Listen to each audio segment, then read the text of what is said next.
Ekitambo kya misa kyatandika shayi 10 zihangwe cyayibemerwa Reverend Father Didas Kasapuri bwana mukuru wa parish ya Uganda Matters aho mu Rurembo Rwambara.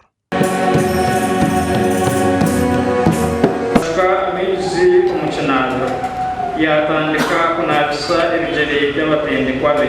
Icyo gikuru cy'izuba n'icyo gikuru cy'amasakaramentu ago makuru na mu sakaramentu ya Eucharistia. Tandika shomrejo abuko umusaserodoti ari umwana kwa Yesu niwe apeta Yesu okija hagati yitu. Reverend Father Didas Kasapuri yanje kushobora akero cy'urwakana urukwera.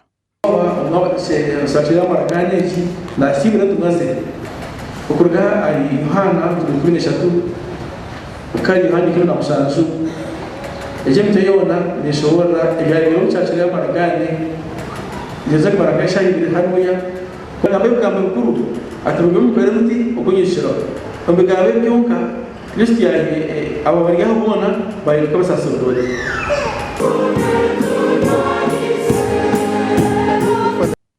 Abakristo 12 batoranwa Elizoba parish okweshaniriza nabo abegisa ba Yezu kandi aba omurisa Reverend Father Didas Kasapuri yaba nabisa ebijere.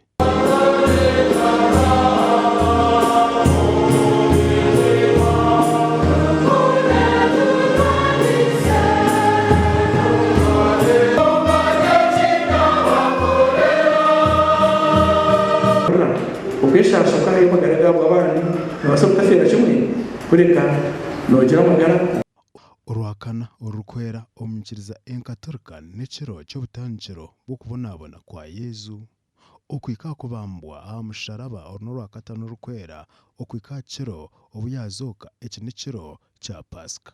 Aba TV West ndi Senyomo Gideon aho murembar.